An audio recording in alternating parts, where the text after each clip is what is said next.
Hi and welcome to my first ever quilt-along. My name is Caterina Roccella and I'm a trained artist and graphic designer, but I'm also fabric designer with Argyle Fabrics since 2014. I live in Belgrade, Serbia, which is in Europe. So Serbian is my mother language, but I'm also trying my best to speak also French, Italian beside English.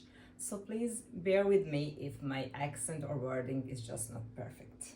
Last year, when I created and released my Winterflake quilt pattern, the response was simply amazing. And last year, I actually created it in this Botanist fabric collection with Argyle Fabrics. And I'm so happy that now I will be recreating it in my newest released Wintertail fabric collection. The Winterflake quilt pattern should be appealing to a wide range of skill levels, although all my patterns are written for the beginner to advanced beginner sewer. To make this process accurate, fast, and easy, we will be doing and assembling most of the units necessary for the log cabin constructed blocks in strip piecing technique. So these are some of the techniques, or better say methods, that we will be using and hopefully improving through the process of making this quilt pattern. So strip piecing and log cabin blocks making. Assuming that you have the pattern, let's take a look at it and go quickly through it. That's what I always suggest to do if you're starting to pick and cut the necessary fabrics to understand what the pattern is all about. Here are the quilt pattern covers, front and back. These covers serve to quickly provide information about the look of the quilt, available sizes, and some basic information and suggestions regarding tools, materials, etc. While I have only PDF patterns available, there are some quilt shops that like to buy the printing licenses from me, available in my Etsy shop as well, and they print the pattern on paper to provide them for the customers that prefer to buy the paper patterns and the fabrics together. The first page of this pattern, like in all my patterns, is an introduction page, where I like to say a few words about my inspiration and ideas behind the pattern itself, and provide a basic info about the technical details, block or unit sizes and techniques used. I also like to provide the exact list of the fabrics I've been using for the cover quilt, and also, as you can see, I mainly use the imperial measuring system inches rather than metric, which is the one used in Europe, because I find it more convenient than using all the decimals, which could be a bit confusing. Beside the general info, you can find very useful vertical table with small images of the fabrics I used, next to the column of the swatches that was used for the diagrams and in the pattern. And finally, there are blank spaces where you should place or color your fabric choices. What I like to do is, once I select the fabrics, whether prints or solid, that we'll be using, is to cut small pieces like this, and these are from the cut-ups. And I like to glue or tape them simply to the places where they should belong. Like if this is maybe a fabric A, this will go here, or this one for the B, etc. And I find this very useful as a reference throughout the whole blocks making process, so that I don't mess things up. Then at the bottom of this page, you will see the blocks with their sizes. As you can see, the snowflake block is 26 inches unfinished, making it just perfect for pillows and tote bag fronts, which is pretty nice for all the quick and unique Christmas presents, I think. So let's go to the next page, which is maybe even mostly important, which is the fabric requirements and cutting directions, where is a table including yardage and subcuts given for all provided quilt sizes. In this pattern, we have baby, throw, and bed sizes available. On the third page, there are some tips and suggestions for strip piecing units assembly and precise cutting directions in the side table. We will go through this table more profoundly in the next week, reserved for the strip sets making, as well as through the next few pages, which are 4 and 5, dedicated to strip piecing and units cutting. Then pages 6, 7, and 8 will be elaborated through the third week, when we will finally create blocks quarters that are using the log cabin structure. We will be creating snowflake blocks 1 and 2 that are distinguished only by the color and not by the design, with those quarters in week 4, together with very easily assembled blocks 3 and 4, as shown on the page 9. Week 5 will be all about quilt assembling through pages 10, 11, and 12. And finally, we will have, okay, the page 13 is just the coloring diagram. But then we have the pages 14 and 15 that hopefully will be useful for quilt finishing. Page 16 is the page with some color options for the quilt, while page 17 is the page with labels that could be useful in labeling, cutting, and prepping stage of this quilt making. There's an additional bonus page, which is the page 18, that is the same snowflake block, but in a smaller size and therefore fat quarters friendly option, finishing at 17 inches, and therefore I think it's perfect for also some smaller gifts. And this was actually given to my newsletter subscribers as a free pattern option. Okay, I put my glasses on, so let's dive into choosing and selecting fabrics for the Winterflake quilt pattern. While the process of choosing fabrics can be probably the most exciting and best part for some of you, maybe it can be also challenging, a little bit overwhelming for some others. So that's where and when fabric kits and curated fabric bundles can be a pretty good option. Another good option for choosing and testing your colors can be this coloring page that's on the page 13 of these patterns. And you can probably test either baby, then throw, and the whole thing is the bed size of the Winterflake quilt pattern. But let's see some of the most basic principles when selecting fabrics without diving too much into some color principles and color theory. The most basic and probably the safest option, let's say, if I can say it like that, is being guided by the contrast.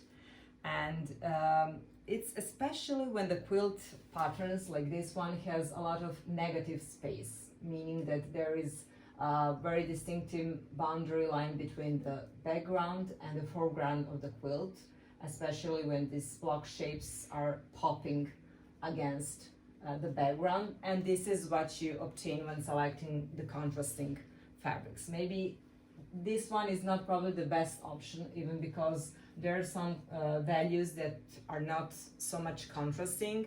And maybe I can also show you this baby size of the same Winterflake quilt pattern. That was my first option when I was just testing how the blocks is coming together, and let's say just basic assembling and requirements. The contrast actually means difference, and that's when some of the most basic contrast principles like light, dark, and warm and cool tones can be combined together in order to make your fabrics pop, when we're talking always regarding the background and the foreground. This quilt uses combination of 11 fabrics, one for the background. So here, one for the background, this is the fabric A for the background, and other 10 for the blocks, the body of the blocks. From these 10 colors, each of 2 snowflakes has 3 unique colors for these 90 degrees shapes. You can see they're like pinkish, and the snowflake block number 2, they're in green. They also have these inner borders that are also distinctive in color. So this is the 4th color for the snowflake block number 2, and the other is for the snowflake number 1. And if we can look even here, where I put also my selection for the Winterflake fabric collection, and then we can see this selection also here in real fabric combination. So let's see, this, the white with the small stars accents is going to be my background color. So it's pretty much, let's say, white. And that's why, in order to make some contrast, I selected these two solid colors that are going to present those little squares that you can see in the patterns that also blocks 3 and 4 have. So this, as you can see, it's the fabric K, and in my case, fabric K is red. So this is going to be my selection for the fabric K, and this for the fabric A, which are two solids in my case. Okay, the snowflake shares the colors for the little squares, as I mentioned before. And in my case, what I selected for the snowflake number 1, just like in the pattern, are these warm colors. So they go from pink, this red with small pattern. The dark one is going to be for the inner borders, while we have the color bundle in cold tones, which are going from pale blue to greenish colors for the snowflake number 2. But I also wanted to show you some versions that are quickly obtained playing in computer, in my case in Photoshop, which I believe it or not use for basically everything when there's a computer to be involved, from fabric design to quilt pattern design. I created layers in this file. The colors for the snowflakes remain always the same. They're rather soft or pastel pinks and greens. But what changes is the background. We have light, simple white. Then we have medium dark, which is originally used in the pattern. And finally, we have almost black background. What I will do now is just play with the color balance adjustments in the Photoshop and show you how the color changes when I just drag this slider toward one of the colors. It's pretty amazing, isn't it? So I can play here with this adjustment, and I can also play with, for an example, hue and saturation, changing also completely the shades and colors of the snowflakes, but also a little bit on the background. Here are the lightness when it changes, and this is the saturation. Okay, so I'm just doing that to quickly show you some of the colorful possibilities and color interaction, which can be pretty exciting and inspirational, but maybe also daunting too. If you're using just 2 to 4 colors, I think that you can't really go wrong sticking to the contrasting colors like here. While if you're choosing 11 colors, like determined in the pattern, what I can suggest is to first choose 2 different distinctive colors that you like the most. And these are going to be the letter C and the letter H for the colors. And maybe you can see it even here in this block where the fabric C is this one, so just in the center. So in my case, with the Winterflake collection, this is my fabric C, the red one, the most, let's say, solid one from all the patterned one, and the fabric H. So these are 2 most distinctive colors. I hope that you can see it here. So this is what I can suggest. And then after you choose these 2 tones, then choose other 2 tones for each snowflake that are going to be distinctive by value, meaning that they would be a little bit lighter and a little bit darker from the one that you chose previously. And that's the same case for the other snowflake, like you can see. This is the fabric H, and this is fabric C. Then we have this that is lighter, and this that is darker, and this is vice versa, because as you can see, I started here from the lightest going toward the darker one, and then I wasn't very much, as you can see, decided, so I did it vice versa. And it doesn't really matter the disposition of those fabrics from center toward the edges or vice versa. I actually, as you can see, did both. So that would be regarding some values and fabric selection. I hope that this can be, let's say, clear enough and easy enough for everyone. On the fabric requirements and cutting directions page, which is page 2, is the table including yardage and subcuts given for all 3 provided quilt sizes. As you can see, I'm using the whole width of the fabrics, which is usually 42 for American fabrics. Nevertheless, AGI fabrics have the 44 to 45 inches width. I know that there are quilt patterns that are 4th quarter friendly, and this pattern, if you might ask me if is one of these, I would say no, unless you would maybe doing some kind of scrappy version, at least regarding the background, which is quite dominant in this pattern. You may use the 4th quarters to replace all the quarter yard cuts or less, while you can use 2 4th quarters where the half yard of the fabric is needed, if that makes any sense. So I was thinking to take a better look at the yardage and to demystify a little bit the biggest and longest in subcuts needed list, which is the fabric A list. I hope that you can see it nicely.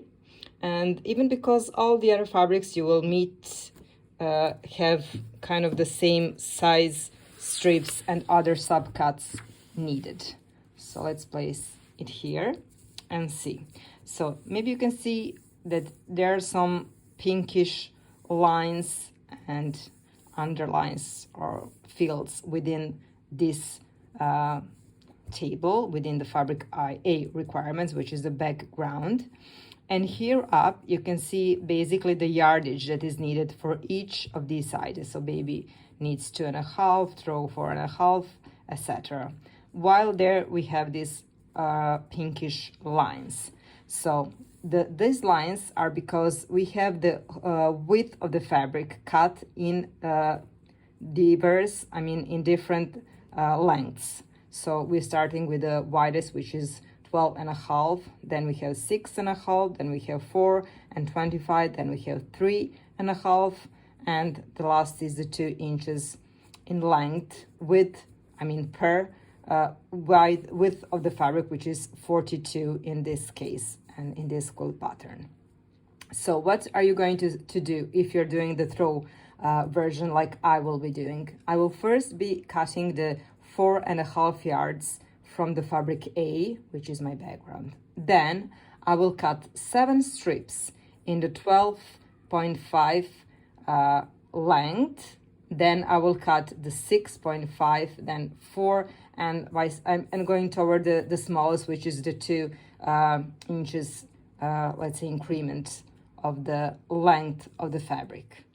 Now, regarding cutting fabrics, I'm always using full width of the fabrics, folded once in half, so that I can use my 23-inch ruler. This is the biggest ruler I have for cutting the fabrics first into the strips and then into any needed subcuts. I don't pre-wash my fabrics unless I would be using maybe some linen or linen blend or something like that. And what I like to do is basically just to cut off the first edge of the fabric. I'm just going to use the lines of my grid, of my mat, and I'm going to do the first cut. So this is, I think, something that most of us are doing like that. So I'm just doing the first cut in order to get the nice, straight, crisp edge. What is really important is to have a very good, sharp rotary cutter and replaced knife. And then from this, I'm going to be cutting them further into strips. You're going to see that in the pattern there are some white of the fabric strips involved. So I'm going to start with the biggest and then going toward the shortest one. So from these strips, then I'm going to do the other subcuts. So I wanted to show you some cutting in real life, with real fabrics, because this is definitely my fabric A from the Winterflake collection. And what I did is I did the first cut, which is the 12.5 inches in length, the strip that is folded, as you can see, twice in half. And from this strip, I need to make actually 7 of these. So I'm going to cut 7 exactly like this one. As you can see, I tried to be as precise as possible and meet all the edges nice and parallel. And from this, I'm going to cut furtherly 8 of 12.5 inches per 16 and 25 inches rectangles. So 8 of these from these 7, and then all the other subcuts. But let's see the other measurement, which is the other subcut in strips. So after this 12.5 like this one, I'm going to be cutting 6.5 per width of the fabric, and I need 2 of these for my throw size. So let's cut them together. So I'm going to be lining again here my fabric to meet the bottom edge. I'm going to press it a little bit with my fingers, releasing all the wrinkles and stuff like that. So what I need 2 that are going to be 1, 2, 3, 4, 5, 6.5 inches. Okay, so I think that this part is pretty straightforward for everyone. So I'm cutting 6.5. So as you can see, I did 1 strip, so I need another one that makes 2. And I'm going to be following this table until I meet the 2-inch width strip that I need 15 of these.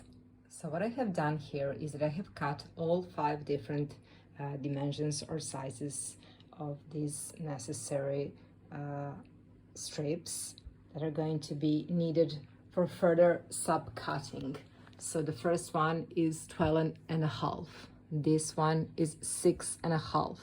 This is 4.25. This is 3.5. And finally, this is the smallest that has only 2 inches. And what I can also do now is that I can use these labels that are printed also that you can find in the pattern, and maybe I can use some of these to determine my strips so that I don't get confused. So what I'm going to do, I have cut this only to show you the difference between the biggest and the smallest strip. But what I still have to do is to cut all the rest of the strips needed for my throw size. So I need 7 from this that are 12.5. Then I need 2 from 6.5. I need 2 from 4.25. I need 4 from 3.5, and I need 15 from 2 inches strips. So I hope that I managed to demystify a bit this table and that you're going to know how to subcut these needed rectangles and squares. Maybe the only thing that might be a little bit tricky to understand is this last one, because for the baby and for the throw size, where the 2 per 11 inches rectangles are needed, it says that from this 21 or from this 36, you might need 4 or here 5 in the size 2 per 10. And this is only because I would like you to save on fabrics, and you will going to understand why is this later on when we are going to go through the pattern. And this is basically for these strips and these strip cuts, because as you can see, they're only 2 inches in width, and we are going to need only 4 of them. So instead of asking you to cut 21 inches like for the rest of the strip sets, I put this 10, but you are going to be perfectly fine even if you're going to cut them all in this size. So maybe that's the only clarification that I just owe you.